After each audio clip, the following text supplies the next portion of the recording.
اعوذ باللہ من الشیطان الرجیم بسم اللہ الرحمن الرحیم وَلَقَدْ آتَيْنَا مُوسَى الْكِتَابَ وَقَفَّيْنَا مِن بَعْدِهِ الرُّسُلَ وَآتَيْنَا عِيسَى ابْنَ مَرْيَمَ الْبَيِّنَاتِ وَأَيَّدْنَاهُ بِرُوحِ الْقُدُسِ أَفَكُلَّمَا جَاءَكُمْ رَسُولٌ بِمَا لَا تَهْوَىٰ أنفسكم استكبرتم ففريقا كذبتم وفريقا تقتلون۔ سورۃ البقرہ آیت نمبر 87۔ ترجمہ ہے، اور بے شک دی ہم نے موسیٰ علیہ السلام کو کتاب اور پے در پہ بھیجے ان کے پیچھے رسول، اور دیے ہم نے عیسیٰ علیہ السلام مریم کے بیٹے کو معجزے صاف صاف اور صریح، اور قوت دی عیسیٰ علیہ السلام کو روح پاک سے۔ پھر جب بھی تمہارے پاس لایا کوئی رسول وہ حکم جو نہ بھایا تمہارے جی کو، تو تم تکبر کرنے لگے، پھر ایک جماعت کو جھٹلایا اور ایک جماعت کو تم نے قتل کیا۔ پچھلی آیات میں یہودیوں نے جو اللہ تعالیٰ کی نافرمانی کی ان کی وضاحت چل رہی ہے، اور اس آیت میں اللہ تعالیٰ شانہ یہ فرما رہے ہیں کہ ہم نے بنی اسرائیل یعنی یہودیوں کی طرف پے در پہ مستقل رسول بھیجے۔ تو اللہ فرما رہے ہیں وَلَقَدْ آتَيْنَا مُوسَى الْكِتَابَ۔ تو لقد کا مطلب ہے کہ بے شک یقینی بات ہے کہ ہم نے موسیٰ علیہ السلام کو بھیجا بھی اور ان کو کتاب بھی دی، یعنی تورات دی۔ اور تورات جو ہے وہ یہودیوں کی اپنی ایک موسیٰ علیہ السلام سے درخواست تھی، دعا تھی کہ ہمیں کوئی کتاب ملنی چاہیے شریعت کی۔ تو جب اللہ تعالیٰ شانہ نے ان کو کتاب عطا فرمائی تو اس پر عمل کرنے سے انہوں نے شروع میں بہت اختلاف کیا، اور بعد میں پھر انہوں نے جبراً جو ہے اس پر عمل کرنا شروع کیا۔ تو اللہ تعالیٰ شانہ اس کا احسان جتلا رہے ہیں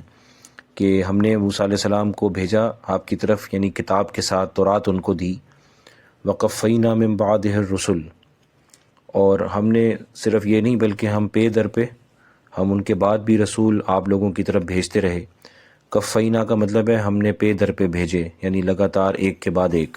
اس کے بعد اللہ تعالیٰ شانہ کے مقدس نبی حضرت عیسیٰ علیہ السلام کا تذکرہ ہے،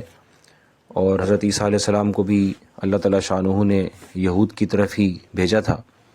تو اس کو اللہ فرما رہے ہیں وَآتَيْنَا عِيسَى ابْنَ مَرْيَمَ الْبَيِّنَاتِ، کہ ہم نے عیسیٰ علیہ السلام کو بہت واضح معجزے عطا فرمائے تھے۔ مثال کے طور کے اوپر انہوں نے اپنی ماں مریم علیہ السلام کی گود میں ہی کلام فرمایا، اور ناقابل علاج مریضوں کو شفا عطا کی، اور یہ کہ مٹی سے بنی ہوئی حیت میں جو ہے وہ جان پیدا کر دی۔ تو یہ سب اللہ کے معجزے تھے جو ان کو عطا کیے گئے تھے۔ اور معجزہ اصل میں اللہ تعالیٰ شانہ کا فعل ہوتا ہے جو وہ کسی نبی اور رسول کے ہاتھ پر ظاہر فرماتے ہیں،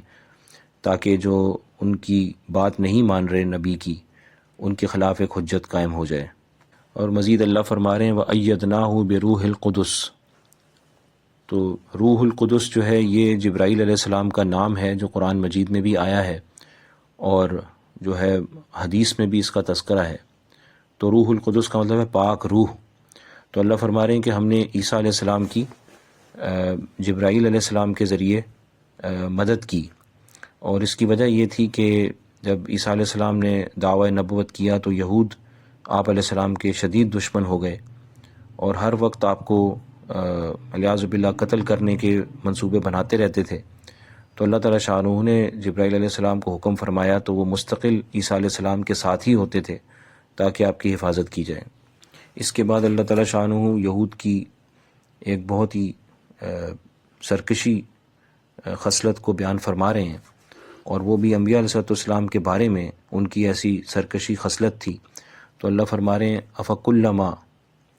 تو اس میں الف جو ہے یہ استفہامیہ ہے، یعنی یہ سوال پوچھنے کے لیے ہے۔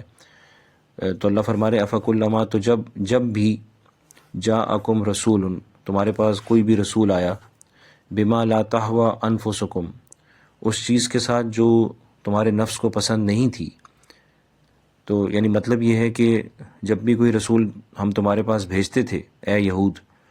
تو تمہارا پہلا کام یہ ہوتا تھا کہ تم یہ دیکھتے تھے کہ وہ جو پیغام لے کر آ رہے ہیں وہ میری پسند کا ہے یا نہیں ہے، میرے نفس کے مطابق ہے یا نہیں ہے، میری خواہش کے مطابق ہے یا نہیں ہے۔ جیسا کہ تورات کے بارے میں بھی عرض کیا کہ جب تورات موسیٰ علیہ السلام لے کر آئے اور ان کو احکامات کا پتہ چلا تو شروع میں انہوں نے انکار کر دیا کہ ہم اس پر نہیں عمل کر سکتے، یہ بہت بھاری ہیں احکامات، الیاذ باللہ۔ حالانکہ یہ اللہ تعالیٰ کی حکمت کے خلاف ہے کہ اللہ تعالیٰ جو ہے کسی بھی انسان کو اس کی طاقت سے زیادہ کا حکم کرے، لا یکلف اللہ نفسا الا وسعها، تو یہ اللہ تعالیٰ کی سنت اور حکمت کے خلاف ہے اور ایسا تو ہو نہیں سکتا۔ تو اس لیے یہود کی یہ بات جو ہے بالکل جھوٹ تھی کہ ہم تورات پر عمل نہیں کر سکتے۔ تو مسئلہ ان کا یہ تھا کہ وہ بس یہ دیکھتے تھے کہ ہمارے دل میں اس پر عمل کرنا آ رہا ہے کہ نہیں آ رہا۔ اگر ان کے جو شیطانی خیالات تھے اور ان کے دل میں جو برے جذبات تھے، اگر وہ چیز ان کے مطابق ہوتی تو قبول کر لیتے، اور اگر کوئی چیز اس کے مد مقابل آتی تو اس کو جو ہے وہ اس کا انکار کر دیتے۔ تو یہی اللہ فرما رہے ہیں بما لا تہوی انفسکم، کہ کوئی بھی کسی بھی چیز کے ساتھ رسول آیا جو انفسکم لا تہوی، یعنی جو تمہیں پسند نہ تھی، جس سے تمہیں محبت نہ تھی، جس کو تمہارے دل نے قبول نہ کیا، تو اللہ فرما رہے استکبرتم، تو تم نے جو ہے وہ تکبر کیا۔ اور تکبر کا مطلب یہی ہوتا ہے کہ اپنے آپ کو کچھ سمجھنا اور دوسروں کو کچھ نہ سمجھنا۔ تو اللہ کی آیتوں کے سامنے اور نبی علیہ السلام کے فرمان کے سامنے تکبر کرنا تو یہ سب سے بڑا تکبر ہے، اور یقینی بات ہے کہ انسان ان چیزوں سے گمراہ ہو جاتا ہے۔ تو تمہارے دل کے گندے جذبات نے جو ہے تمہیں تکبر پر مجبور کیا۔ اب اس کا نتیجہ کیا ہوا؟ ففریقا کذبتم، تو تم میں ایک گروہ ایسا ہو گیا جنہوں نے نبیوں کو جھٹلا دیا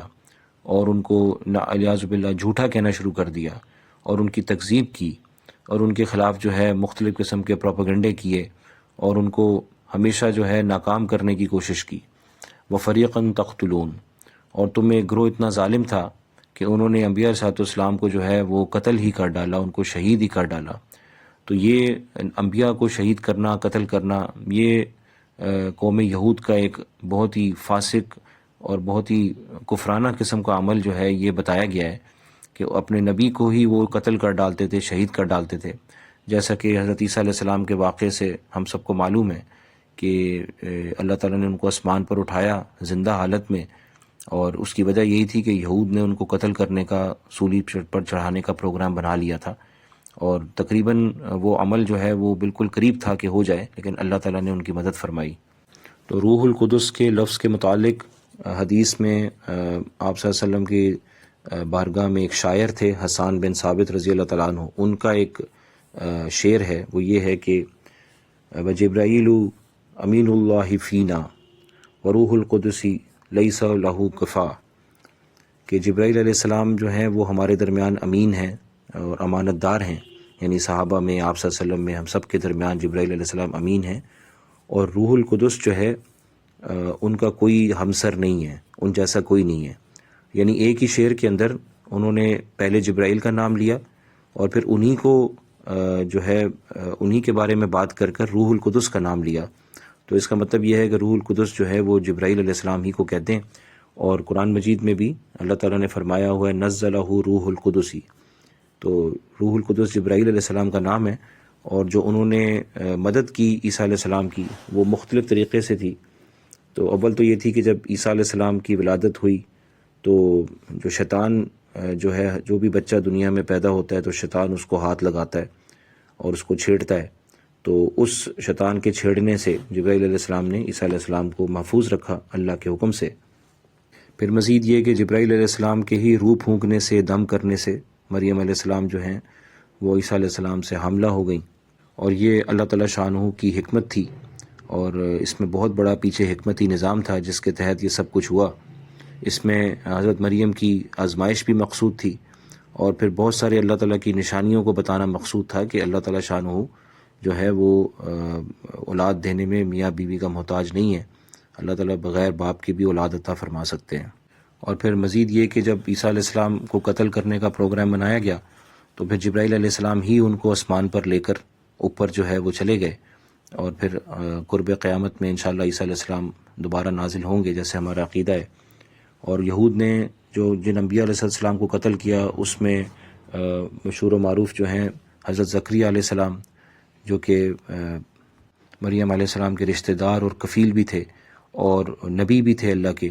اور انہی کے بیٹے حضرت یحییٰ علیہ السلام کو، ان دونوں حضرات کو یہودیوں نے علیہ باللہ جو ہے قتل کر دیا، شہید کر دیا۔ تو اس آیت کا ایک بنیادی پیغام جو ہے وہ یہ ہے کہ ہم دین کے سامنے اپنی خواہشات کو نہ دیکھیں، بلکہ جو دین کا حکم ہے اس کے اندر حکمت کو سمجھنے کی کوشش کریں، اور اس کو حق اور سچ سمجھ کر اللہ تعالیٰ سے اس پر عمل کرنے کی توفیق مانگیں۔ انشاءاللہ تعالیٰ دنیا اور آخرت میں کامیابی ہوگی۔ واللہ عالم بالصواب۔